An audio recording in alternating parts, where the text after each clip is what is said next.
Welcome back to the show, and you'll be meeting our corporate game changer in a few seconds. He's a partner with the tax unit of PricewaterhouseCoopers Nigeria. He's an expert in tax planning, mergers and acquisitions, dispute negotiations and investigations. His expertise is sought after across various industries in Nigeria and beyond. And our second guest today is Kenneth Erikume. Hi, how are you, Kenneth? I'm well. You look really good. You're looking better. Thank you, and I'm so happy to have you here. Nice for you to invite me. Oh, thank you. Okay, so Kenneth, born bred in Warri. Yes. You don't look it though. You look all polished and you know. You don't even look like you can speak broken English. Yes, I tend to switch very easily. Okay, please don't switch on us. Actually, I think in Pidgin English. Oh wow, really? Yeah, because I grew up speaking Pidgin English, so I'm very fluent in Pidgin English. Oh wow, so English is like your second. It's my second language. So I can actually imagine that. So so you think in Pidgin English, amazing. So when I'm under pressure, I tend to hesitate before I speak English. Because it's Pidgin that. Because I'm thinking in Pidgin. Amazing stuff. Now you know something about him. All right, so born bred in Warri, then you went to the University of Benin, and then you finished. I loved reading your profile, by the way, and it says you got your first job with the Redeemed Christian Church of God.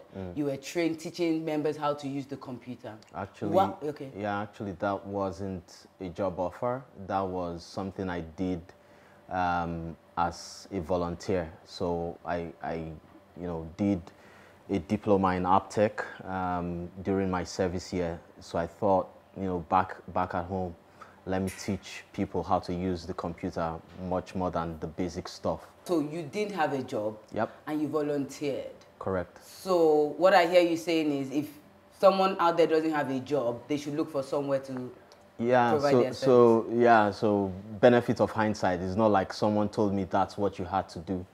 But then it became handy at some point because in the interviews with PwC, you had to demonstrate what you had been doing, how you've been working with teams, and how you are able to coach people. So that came in handy so during your interview? That obviously came in handy. Really? You mentioned it and it was that was part of the stuff which I had to mention during... Go to your church tomorrow and look for a job.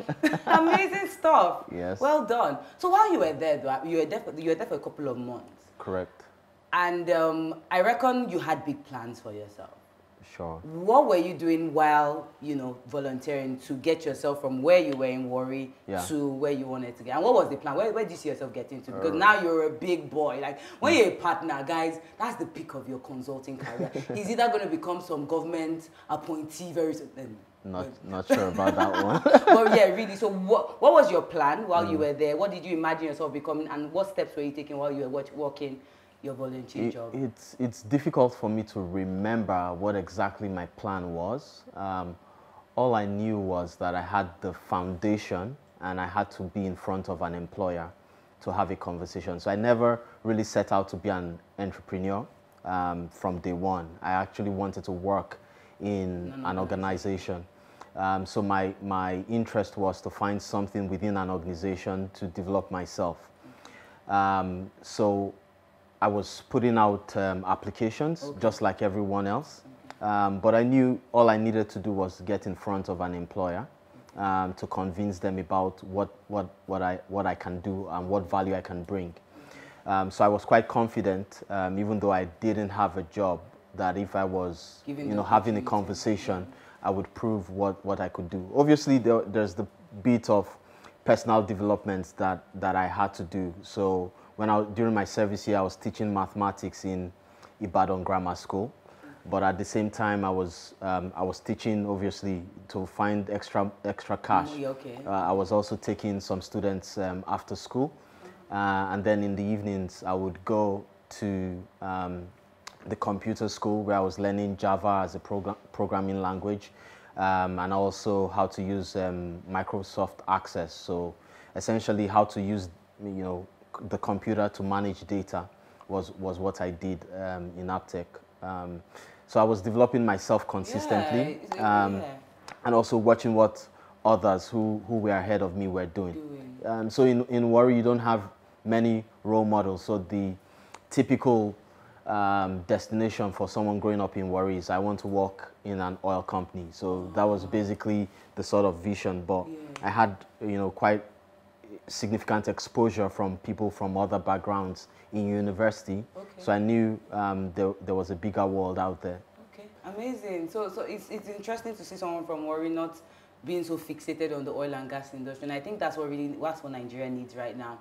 Okay, so when because I mean you're a partner, so I can imagine that you are more involved with interviews that pertain to hiring experienced hires. I believe now you're not really involved in the new. Those are the bottom of the ladder. That's correct. But for when you're interviewing or chatting with someone that you want to hire, that means someone that has work experience and you want to bring on your team. What do you look out for?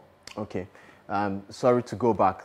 I just want to correct something. So in Nigeria, you're not from where you grow up.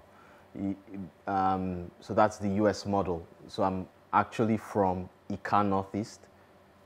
I speak Agbo, but I grew up in Warri. So we call ourselves Warri boys. Yeah, yeah. So we're Warri people. Those of you that grew up there, I respect that. Same things, just the way you say you're a Lagos person. Yeah, but I'm not from Lagos. Exactly. Yeah, I know what you mean. That's fine. That's fine. So I don't want, perhaps if I have a political ambition at some point, they say that Warri boy, you can't contest. But I find that most of you that grew up there, you take it we so associate personal. ourselves. Yeah, like we associate ourselves to the core. Yeah, so take example, Basketmouth. Yeah, AY, so many of them. I know, they're not. I know what you mean. Correct. So you're back to the question then. Yes. What do you look out for? What do I look out for? Experienced people when you're wanting to hire them. Right. So what I'm looking out for is so in Nigeria the educational system is quite focused on theory and not enough of practical. So the challenge you would have as an employer is getting someone in who knows a lot of the theory, who knows a lot of how things should work, but actually cannot implement. And you discover that this is a problem across different sectors in Nigeria today, where people talk a lot of talk, but in terms of delivery, they lack the drive, the will, as well as the capacity to deliver.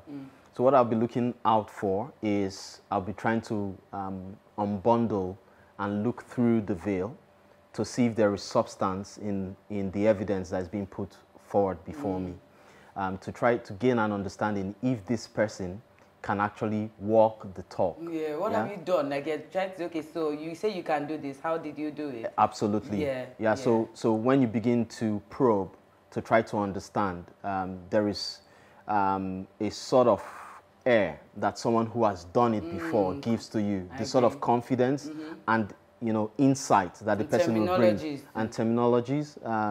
Although terminologies could fool you sometimes, I agree. but when the person is talking to you, you can actually see, you can actually read between the lines and see the substance. So that for me is key.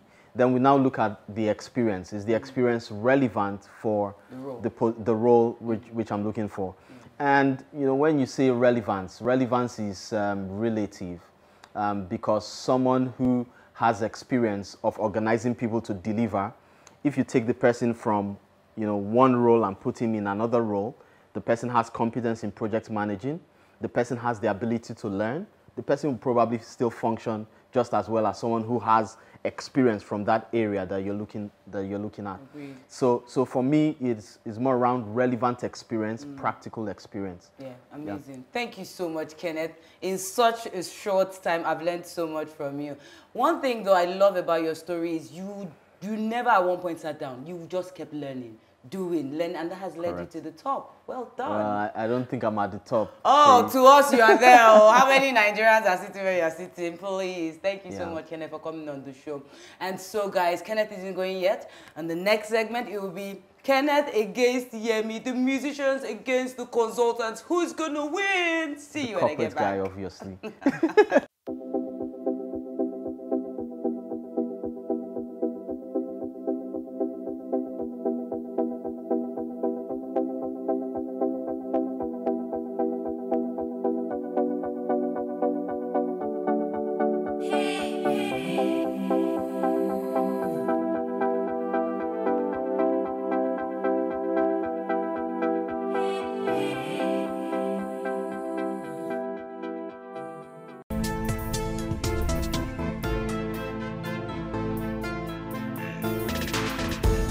welcome back to the show. And of course, you know what time it is. It's game time.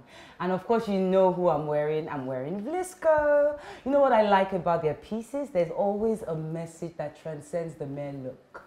This one is a palette. It uses a palette of color blocking technique and it transforms it into an enchanting design.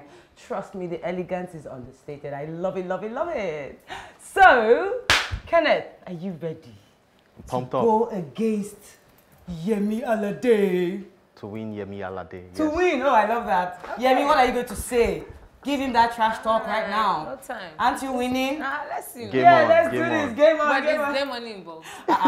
Sit down there. Sit down there. So, but before that, what meal has been rocking your world lately? What have you been craving for or eating a lot? Vegetable. For me, are you trying to... That's what I've been having. Oppress us here. I cannot. What kind of vegetables? Vegetable soup. Soup, okay, okay. And what have you been eating a lot lately? Chicken suya. Chicken suya, nice. Yeah, okay. I'll try that. Okay. I've not had that in a while. Okay, so it's a game, it's a tongue twister. And what I need is, you're going to say binging with game changers, binging with game changers, binging with game changers really fast, without stuttering, without delay. And we'll see who can say it the highest number of times. Very easy. Breathe in and out. We're going to start with Kenneth. Hey, now, Chineke. 1, 2, go. Binging with game changers, binging with game changers, binging with game changers, binging with game changers, binging with... Oh, see, he did it 5 times. Yemi, breathe in, breathe out. Ready now? Can you do it on my behalf? No, you're going to do it. You're going to do it. Trust me, I know you can do it. Okay. Just breathe in. Go. Binging with game changers, binging with game changers, binging with game changers, binging with game changers, binging with game changers, binging with game changers, binging with game changers. She did it 7 times, Yemi. Guys, yay! And she wins some amazing fabric from Vlisco. Oh no, you didn't. Oh no, you didn't. Oh, Yemi, you are excited, I know. I am. Congratulations. Congrats, Yemi. So maybe you should have just kept quiet at the beginning. Actually, you should have started with her. I know No. Lose gracefully. Thank you so much for coming, guys. you. It's been amazing chatting with you. Kenneth, it's been amazing chatting with you. Absolutely. I hope I get to look as beautiful as you do when I'm I wear sure this. you will. I'm sure when you open that, that pack, you see amazing fabric, and Vlisco will hook you up, right? Fantastic. Yeah. Thank you, guys. We've learned so much. And till next time, don't stop changing the game in whatever thing you're doing. Be the best in whatever space you find yourself. Bye. Thank you for watching.